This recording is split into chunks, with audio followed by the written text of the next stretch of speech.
Hello, everyone. I'm Ellen Whitaker, and I'd like to welcome you tonight on behalf of the Lee Historical Society Board. We're very excited to have our board member and treasurer, Caroline Meyer Young, here to talk about the industries and the floods of East Lee. Many of you know Caroline, but for those of you who do not, let me give you a brief introduction.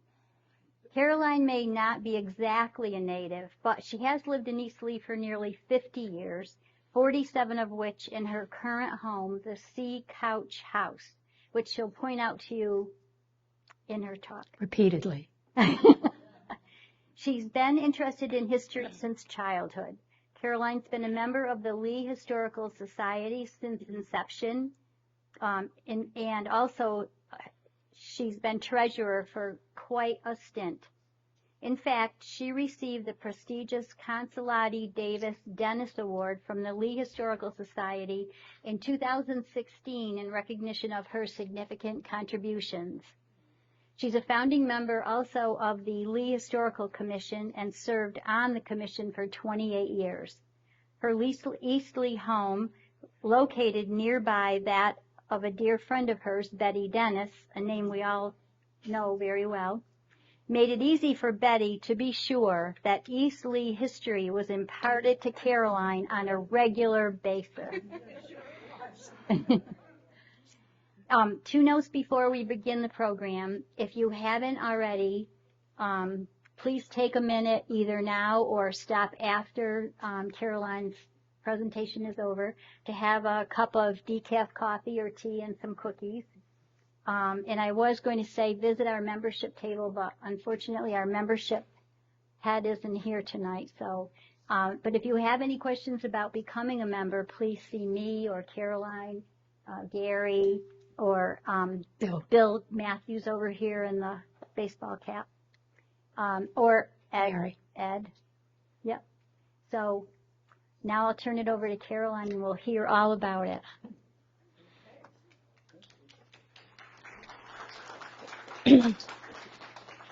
Okay, I'm Caroline, you know that. Can you all hear me? If anybody can't hear me, wave at me or something because I can be much louder. I really can.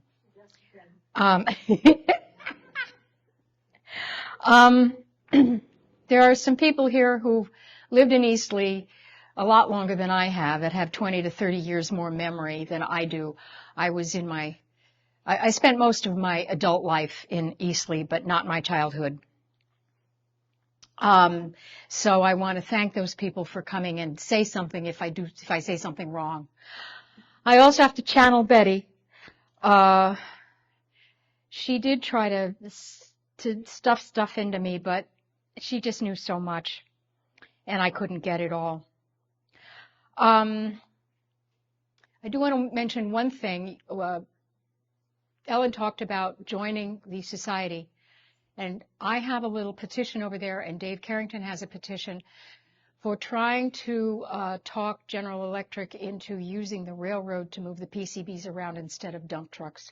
So if anybody thinks that's a really good idea, there's a petition you can sign that will go to the Tri-Town Health Department. I have a bunch of, there are a lot of maps up here, but I have a bunch of, got 5 copies of maps.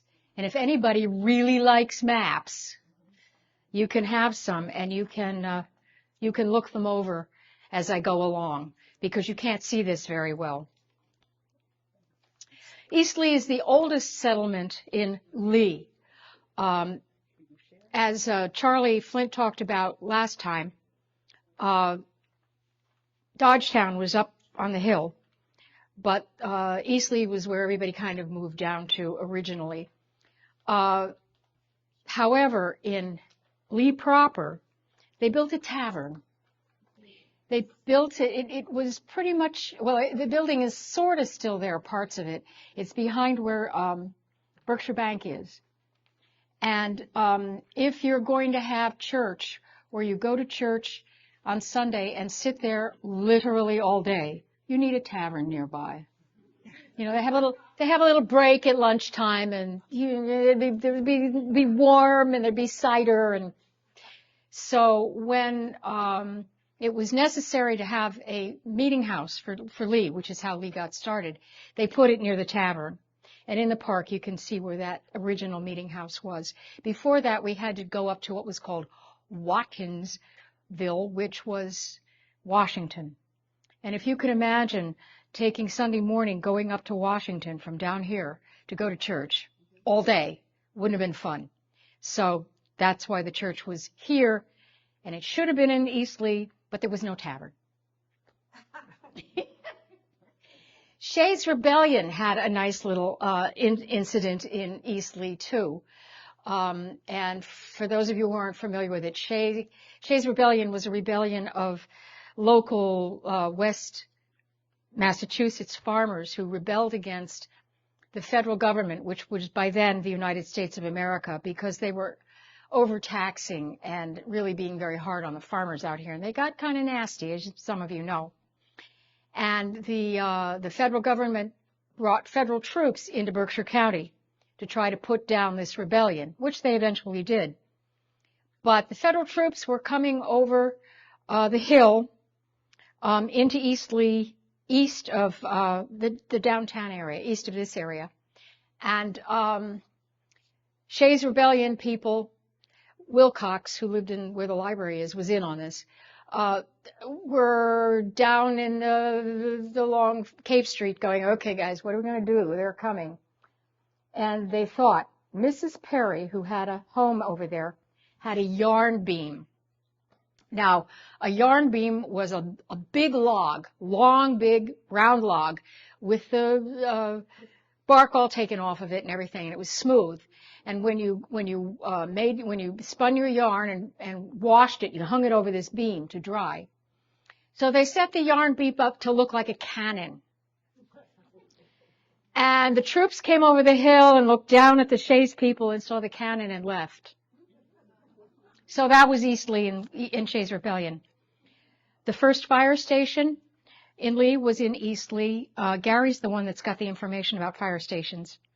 And that began in 1855. The mill owners all set it up, donated to it, and all of that because their mills kept catching on fire, and they wanted to have tankers and things like that to fight it. The first post office in Lee was in Eastleigh. It was in there for a very short period of time, and then it was pulled out and put in Lee. Beloit Jones was in Eastleigh. That's the house that now belongs to Jimmy Castronova. They left pretty early, but his machine shop turned out to be Beloit Jones, went up to Pittsfield. So that's a little bit of some of the little history things. This, of course, is the Eastleigh Inn. Also the Eastleigh Steakhouse, which most of us remember. A lot of us had parties and wedding receptions and things like that there. It was also called the Strickland Hotel, and the hill up Maple Street was called Strick's Hill. That's just a sidewalk to the right, but of course this is Maple Street going up past the park, and then on the left would be Cape Street would be this way, and that way would be Chapel Street. And that's really the center of things that were going on in Eastleigh for a long time. There's another picture of it. It was such a pretty building before they filled in the porch and everything. The little fellow in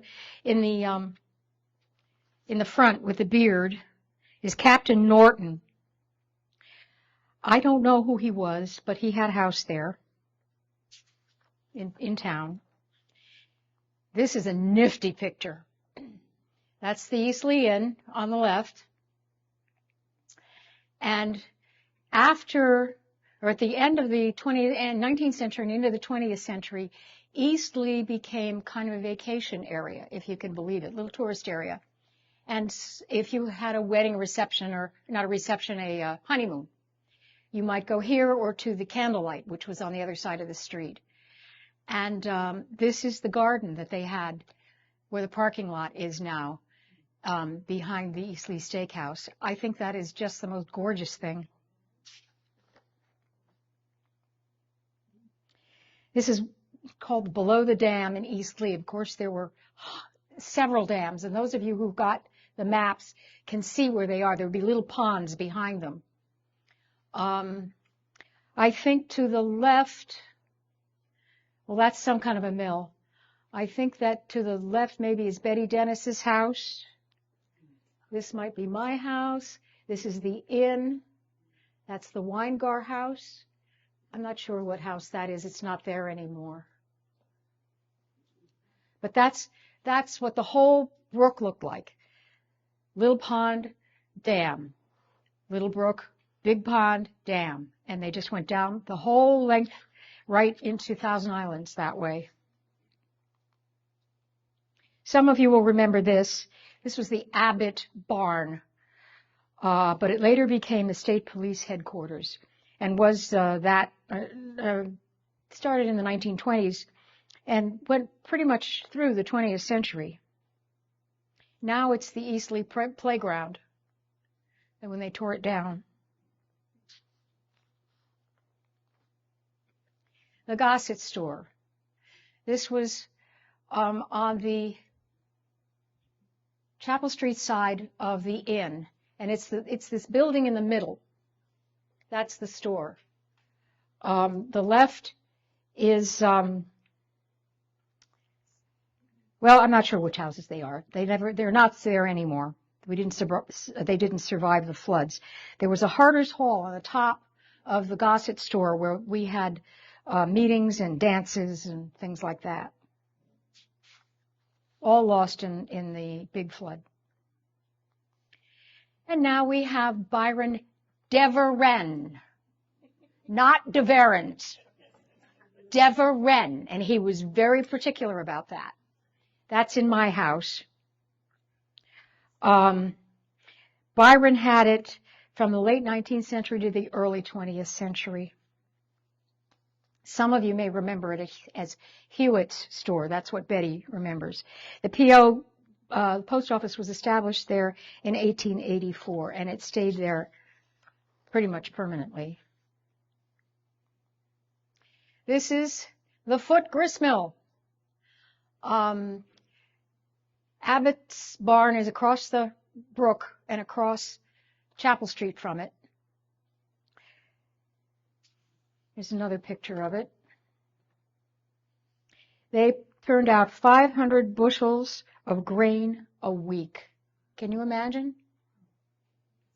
And there was a dam on the other side of that bridge. A lot of you will remember this, the Butler store, which is next door to me. And the post office got there after the Hewitt store, the building I live in, burned. This is the 1950s. I can tell by the clothing. It was in the 50s and 60s that this was the Butler store. It was torn down in the 1980s after being abandoned for several years. The current property owner is back there.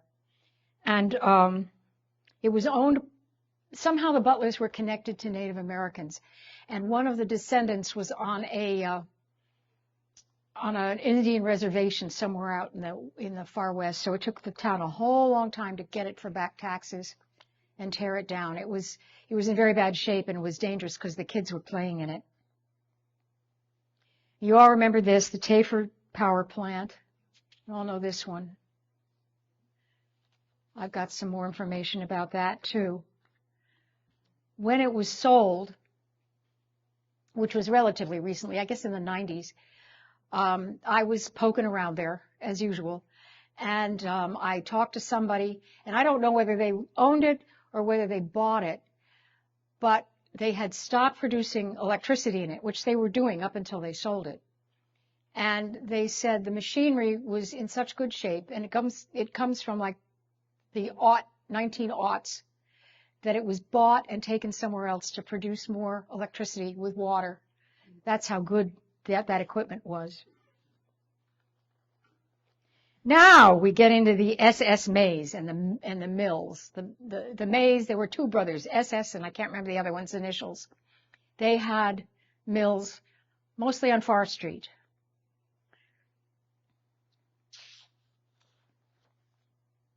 This is a little mill that was across the street from Betty Dennis's house. I'm telling you these names. I don't know if you know where that is or not. If some of you are going. Ian Couch Woodworking Shop. It was built after the 1886 flood, and it burned in 1910. There was, on the top floor, was a little social hall where they had dances and meetings and things like that. And there's another dam with a waterfall to power it. I think what's interesting is if you look up the hill, that's the south side of Chapel Street. What does the south side of Chapel Street look like now? Not that.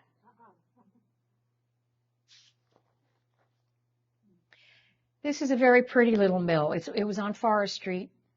And I think that the wooden detail in that mill is so pretty. It was built in 1821. It was built by a fellow named London Church. Church has been in town a long time. In 1831, it became the Chaffee and Hamblin Waverly Mill, and then it became the Harrison Garfield Mill. Remember that pretty picture because it comes up again later. And I think that's so pretty. If the mills would look like that, you wouldn't have minded. Here's what they really look like. This is the lower Baird Mill. They called it Mountain Mill Road, but it's Forest Street. It was built by Linnan and Dion in 1855, and it made banknotes, kind of like Crane does. Now, Lynn got in trouble in 1862 when he got a contract to print notes, and he's there printing the notes away, saying nothing about it, and somebody noticed that the watermark had CSA on it. This is 1862, and they saw CSA, Confederate States, and they hauled him into court because they thought that he had a contract to make the money that the Confederate States were using. Well, poor Mr. Lynn didn't know a thing about this. And it turned out his contractor was in New York City, and the contractor just handed him the dies, and he just put them in his machines, and he's printing away his notes and collecting his money. Turns out this client was printing counterfeit CSA money to put into the war. So Lynn got out of that, fortunately. That was in 1862. Then it was bought by Baird later. The little house right beyond the mill was Wilbur Collins's house, and the barn here on the right is the first location of the fire company, the Forest Fire Company. Now, this is a mill that looks a little bit like the one I told you about before. That's kind of built the same, but it's not the same mill. This is the lower Baird Mill. And they all had tanks because they were making slurry, and they had to put it somewhere, so they were putting it in that. This is on the left is the Wilbur Collins house. I'm sorry, that's the Wilcott Dowd house. Excuse me. Wilbur Collins is on the other side. I think that house is still there.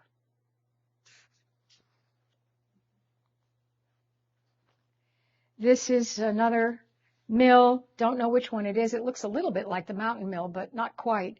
But you can see the people that are working there standing in the whatever that is there, that tower. See a lot of women. The women worked in the rag rooms. The rags would get brought in, and they'd have to tear them on these really huge knives. Well, they went that way. And they were tearing them like this and cutting off the buttons and the snaps and hooks and things like that. It was dangerous work for them. And they started at tender ages. This is E.P. Tanner Machine Shop. We know it as Clark Aiken.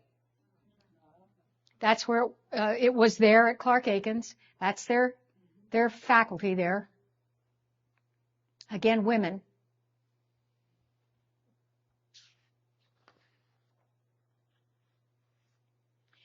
Now we get into the first flood, which was in 1886. April 21st, 1886. Young teenager named Dwight Baker lived at a farm, the Baker's Farm, which was up near what we used to call Mud Pond. Now it's Basin Pond, but it was Mud Pond to us. And he was out taking care of the cattle at the butt crack of dawn, and he heard something, and then he realized what was happening, and he ran like hell down the hill to try to warn as many people that that dam was breaking, with millions of gallons of water behind it. And of course it outran him, but he did try. 7 died in that flood. One child, one of the white children. Every manufacturer in Eastleigh contributed to building that dam. We know this is a sawmill to the right, but I'm not sure which one. Oh, Edwin Sturge's place it's called, but who knows where that was. What was happening was they could manufacture when they had enough water in the brook, in Greenwater Pond Brook, which was in the spring and the fall. They'd get enough rain and stuff, and they'd have enough water. In between, not so much. They couldn't manufacture. And what they wanted to do was to get a more steady flow, and that's why they built that dam.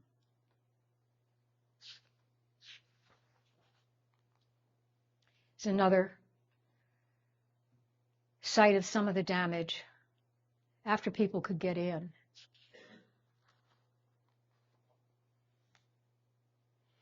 This is the McLaughlin Machine Shop. Those of you who have maps can find that on the 76 map.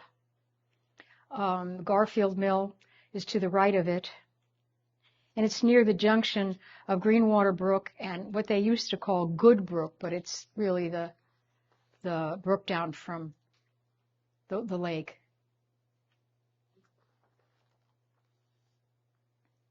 John Weininger Mill, later Beach and Royce Machine Shop, then McLaughlin's at this time.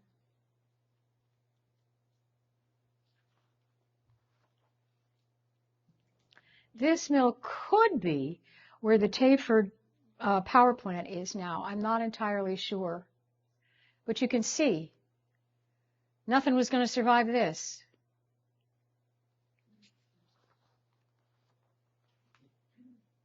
That's the McLaughlin Machine Shop again. The building on the right, the white building, is the later fire station. And this is looking up toward to the east. That fire station, the Forest Engine Company, was built in 1856. Now here's the mill I showed you earlier that I said kind of pay attention to. That's what happened after the flood. It was a wooden building.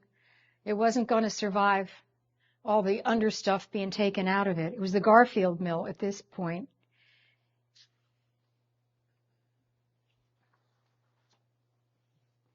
This was in the Baird neighborhood, but I'm not exactly sure which house that was. And the ruins of a mill next to it.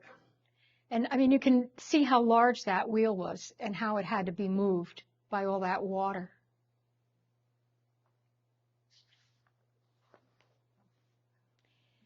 Here's the Gossett store again. That's the back of it. And the two houses that were on either side of it. Across the street is probably part of the inn.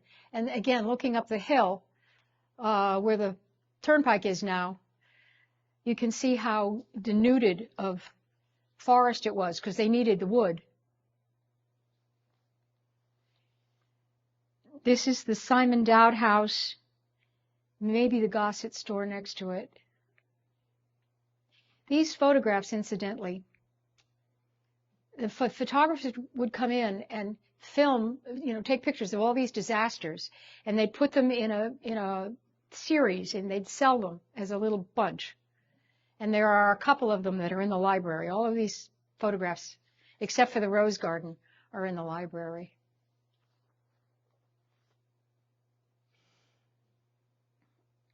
I think that we've got the Dowd Knife Factory, the White Wagon Shop. Now, one of the white children was killed. The Dowd House, and beyond it, Gossett's store, falling into the brook.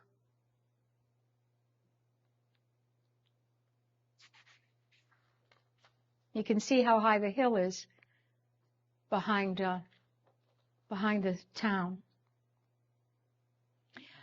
I think this is the Dowd Knife Factory.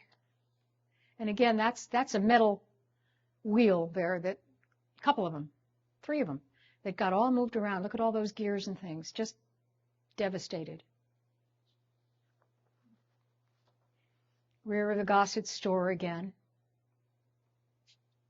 I think the house on the right may be the Weingar house, which was most recently the Jondro house and has been since sold to a lovely couple who are going to fix it up. But that thing survived floods.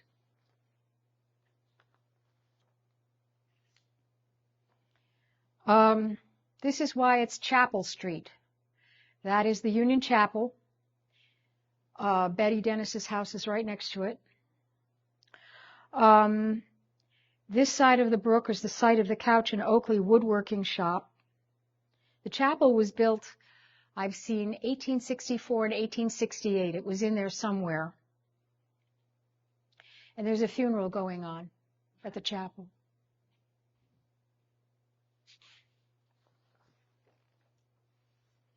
Don't know where this is.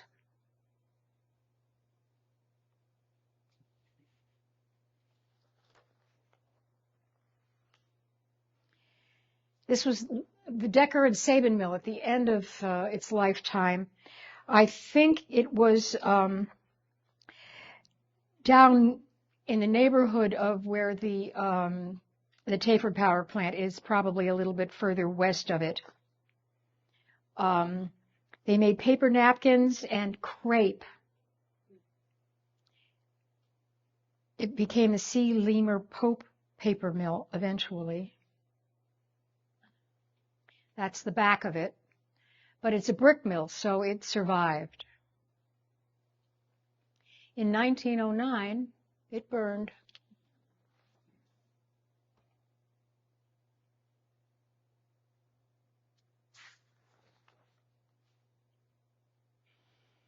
That's the center of where they were trying to fill in after the flood. You can see the chapel. This little house is still there that's to the left of it. Betty's to the right of it is still there. Now that there's just a sort of a lawn where the chapel was. Betty's house was owned by the Couches originally. And the one on the left was Grandpa Wilson's house, whoever Grandpa Wilson was. Here's another picture of the chapel and Betty Dennis's house after the flood. But they were getting through with wagons. There's a little cart there.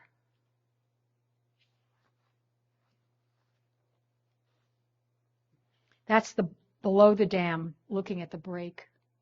See, it was a good-sized dam.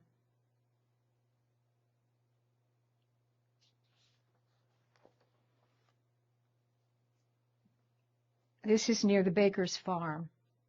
And this is looking up toward the break. And this is below the dam looking upstream.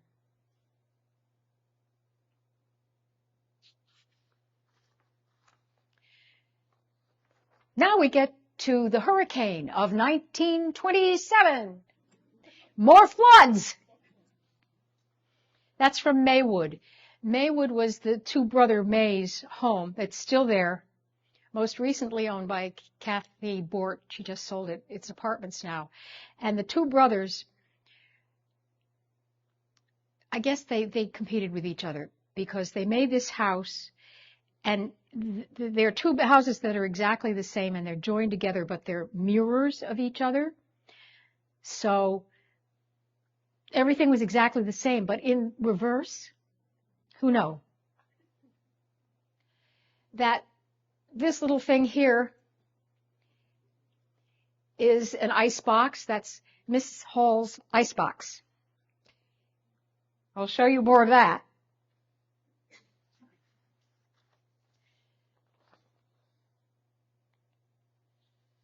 There's another look at the hurricane was hard on places that were right close to the brook, unlike the floods, which kind of got up higher. This is in front of Maywood, too. That's the dam by the Tayford mill, or by the Tayford power plant. There was a little bridge that went over to the plant, and then there was a bridge that went up Forest Street. The big house in back is Maywood.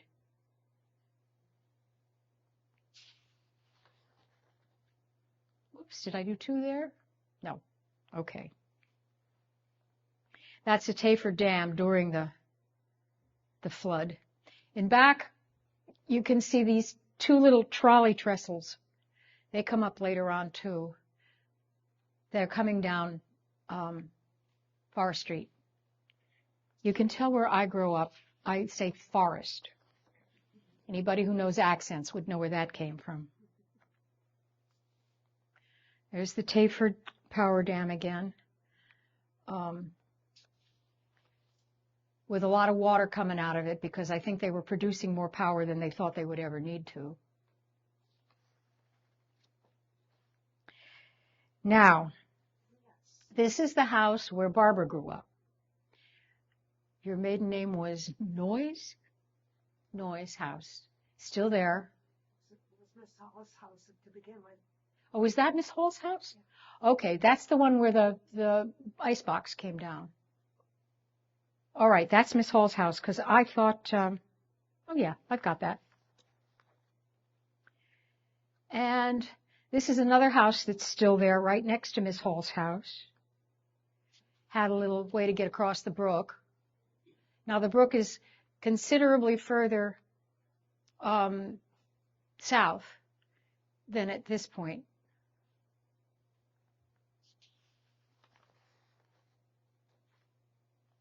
There's Miss Hall's house and the one we were just kind of looking at. Kickers? Kickery, yeah. Kickeries, okay. Kickery, yeah. My aunt and uncle lived there. I don't know how long before then, but.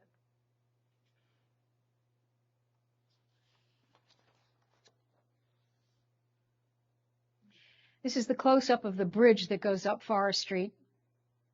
Those houses are still there. They got it opened up enough so that the water could flow under it, but they didn't have the street done yet. But at least the water was moving under it.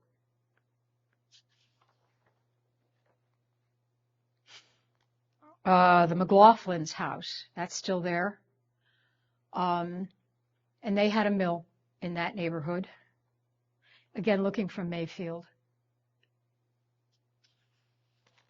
And look at the hill. Just nothing like it is now. There's the McLaughlin house. I don't know who has the house next to it. One of them is for sale right now. And I have no idea who E.W. is. Maybe Weingar.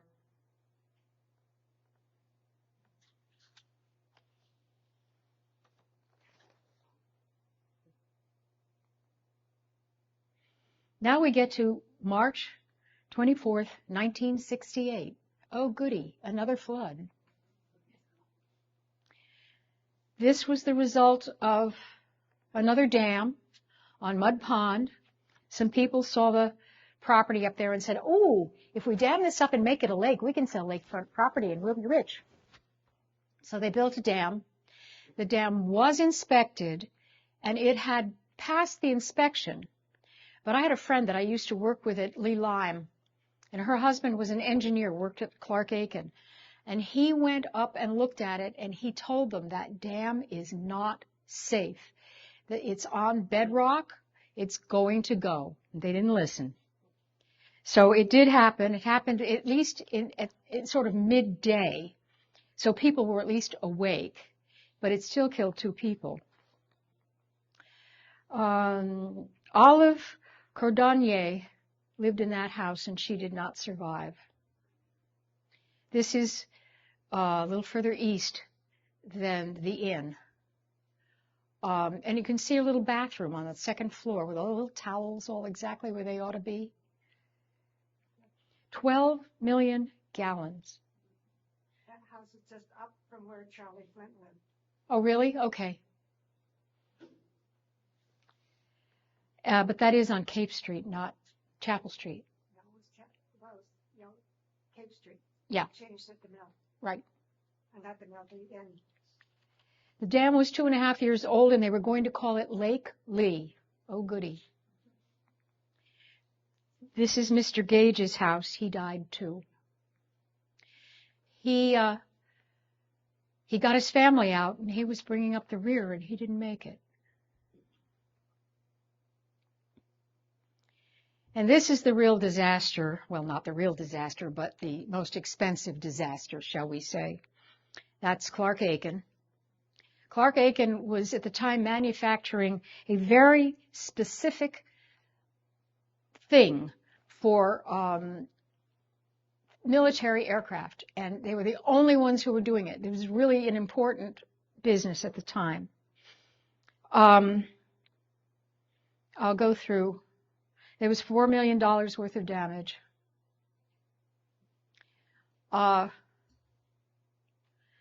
They, of course, sued the people who built the dam. Of course, all they had was the land. So Clark Aiken got a lot of land they couldn't use. So Clark Aiken gave it to the National Resource Council, and they have named Mud Pond now Basin Pond, and you can hike up there. It's really quite nice, but there aren't any dams.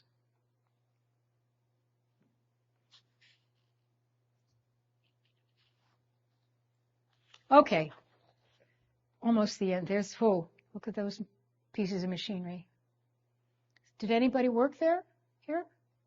No? Thought there might be. Okay, end of floods. Now we get to the fun stuff.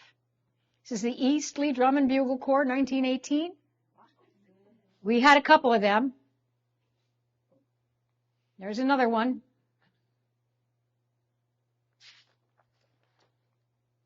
I showed you, pointed out those two trestles in the 1927 hurricane that you could see. This was a little trolley that came down from the mountain mill that they could bring stuff up and down on. And they didn't need it anymore, and so that ball that's on that crane that's out there is about to smash them up. And now we get to the really big thing, which was the Huckleberry Line.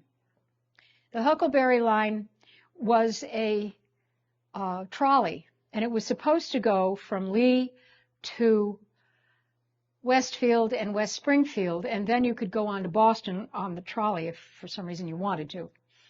And they started, it was a Berkshire Street Railway was what they called it, but we called it the Huckleberry Line because mostly people went up on it and picked huckleberries and came back. The New Haven Railroad was supporting it. They began construction in 1911, and in 1915 they opened it from Eastleigh, which was from the Thousand Islands, where the trolley station used to be. You may remember that. There was a brick building that was on the west side of where Big Y is now, and that was the trolley station. And it went to the corner of Phelps Farm. That was in, I have no idea where that is, somewhere east. This bridge is actually in Lenox. Not Lenox, Beckett Lenox. How could I get that mixed up? It crossed Greenwater Brook at Water Street and then went northwesterly to cross Forest Street and Silver Street, and then the State Highway, Route 20, Cape Street, and then continued north of Cape Street to another crossing onto the Beckett boundary, which is what this was. It entered Beckett, and it ran along the south shore of Greenwater Pond, and another state highway crossing, and then cut across country to Warden's Corners, 8 miles from East Lee, in that first era. This is near Houston's house and Greenwater Pond. Houston, is that how he says it? That house isn't there anymore, and I coveted it for a long time. There's the chapel. I said it was built somewhere between 1864 and 1868. It was torn down in 1955. So you would all remember that.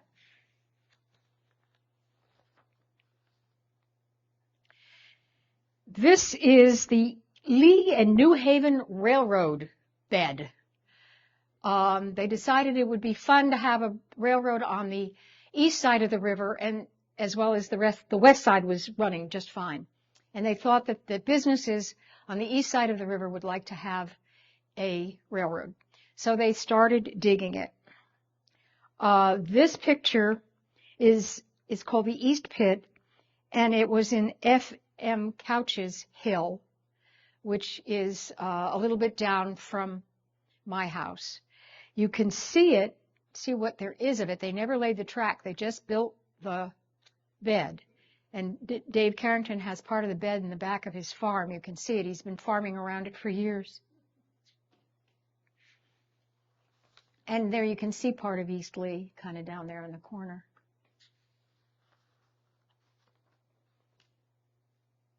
Looking west on Chapel Street, when we didn't have sidewalks and had lots of trees. And now looking east. Look at those bare hills. So they were cutting down trees in the back of my yard today. I didn't have any electricity all day because they had to take it down to get up there because the trees that the turnpike didn't take care of are going to fall on my house. So this tree thing is kind of big with me. This is the Candlelight Inn. You all remember that one. Still there, it's apartments. It was the Edward Dowd House, and then it became the Candlelight. The third East Lee School, that's on Forest Street. Forest Street was built fairly late if you look at the maps.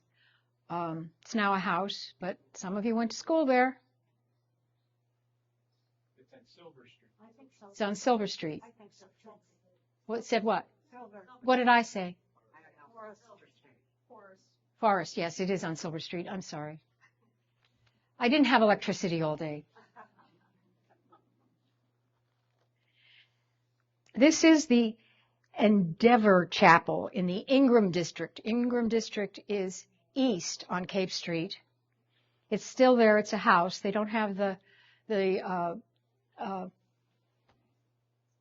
steeple anymore, but the house is still there. It belonged to Nickerson's most. Is he there? Oh, you are there. Hi. The school, the second school in East Lee, it was right next to it. That's not there anymore. There is some building there, but that's not it. And in the Lee Library, we have the minutes of the meetings that it took to build this school. It's really interesting. It was built in 1840, in the 1840s somewhere. I think they built the new school on Silver Street because this was heated with a wood stove. The children, the families of the children that went there had to have contracts with their families to bring in wood at certain amounts of time, a cord of wood or half a cord of wood or whatever, to heat it. And so to have something that was a little bit more modern was definitely in everybody's favor. There's the Tayford again. Got a lot of those. And here we are back in the center of Lee. Now we've got a little car going up the hill because eventually at the store, Mr. Deverenz pumped gas. And he did it with white gloves. He was very, very picky, very picky. And that was really the hub of East Lee. There it is again. I live there. And the store is not there. It burned in 1940. But the steps are. The second story on the L is not there anymore. But the rest of the house is. And look up the hill. I think that was the Merwin's farm. Yes.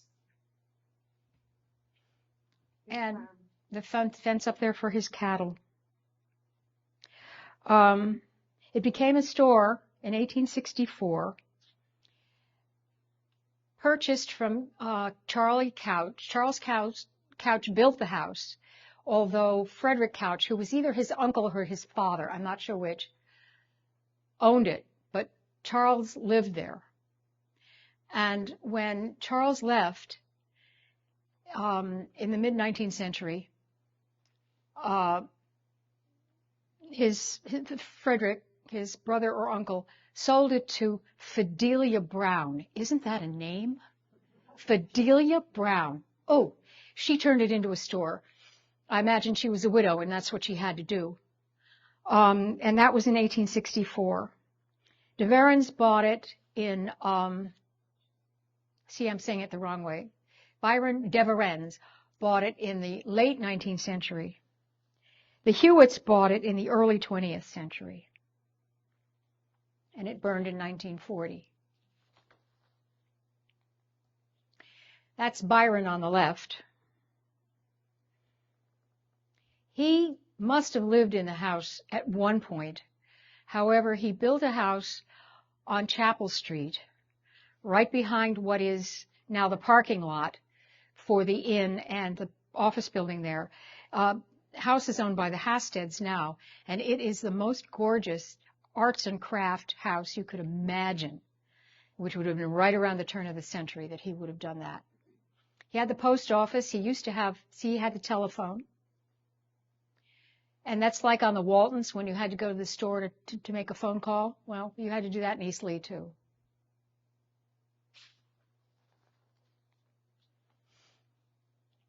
And the Nortons, you were in Norton. Not those Nortons. Okay. I lived in their house on Prospect Street. Okay. They had the bakery in the Norton building, I'm assuming. Yeah. And so you can see that was a busy part of town. This is not a very good picture, but you can see what Thousand Islands kind of looked like before it became Thousand Islands, before the pike got put in. And I can't find any good pictures of when they put the pike in. So that's some of East Lee. And we can look over the maps together if you'd like to. I'd be delighted to do that. Any questions? I just have one comment. When Thousand Islands got ripped out, Franklin Sturgis's father had a gas station there. Yeah. Oh, yeah. Right.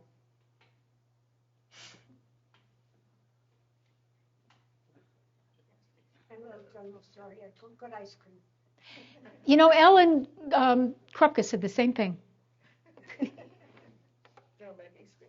Yes. The streets kind of made little, well, I mean, they still call it Thousand Islands because if you look at how the turnpike is put in, there are little islands between roads. Not water, just roads. No, didn't have anything to do with water. No. Since 1968, we've managed to prevent water problems so far. So between all of the floods and the hurricane, how many of the businesses disappeared? Well, in the 1886 flood, practically everything along Greenwater Pond Brook disappeared. Up on Forest Street, no. Those that were down right close to the brook did have some damage, but up Forest Street, there were a whole bunch of them up Forest Street. You can see that on the maps, and they survived just fine, just fine. But after that flood, that's when we sort of got to be the vacation tourist area, because a lot of those mills and businesses were gone. Anything pretty much that was wooden disappeared. Yeah. Do you know anything about the building that I think it was called the Here You Are Yeah. store? Mhm. Do you know anything about the history of that? I guess it was a campground for a while. I don't know what happened to it before it was the Here You Are. Do any of you others know? It was always it was Here You Are. Here was a restaurant, and then they had dancing. Yeah, I remember that. But I don't remember anything before that. And as I remember, there was a little rope ski tow out back of it. A little what? Rope ski tow. Oh, It might have been private, but I'm not sure. okay. I've never seen anything on that, but I certainly ate there and ate there later on when the Crosses owned it, and then they put the beaver in front of it, and somebody knocked the head off the beaver. And I have a little apartment in my house, and the people that were in the apartment were Jacob's Pillow people, and they were going to put a bunny head on it. So that was going to be the beaver to bunny project, and they started working on the bunny when somebody came in and put the beaver back on it. So that was the end of the bunny.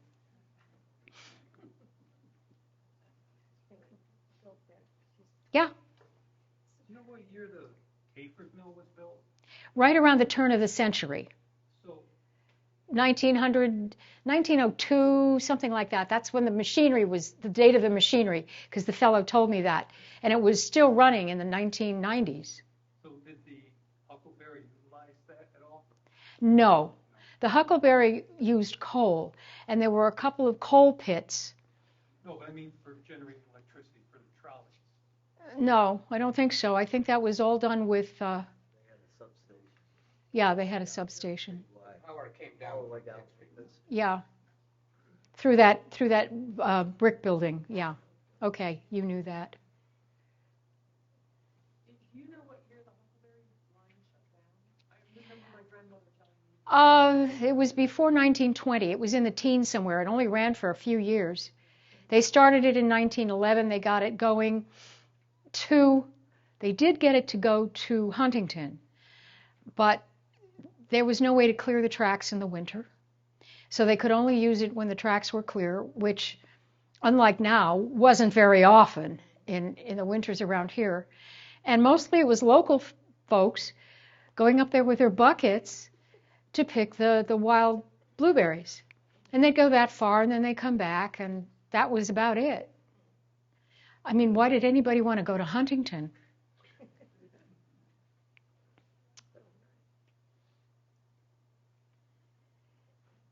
Well, I guess that's it then. Thank you.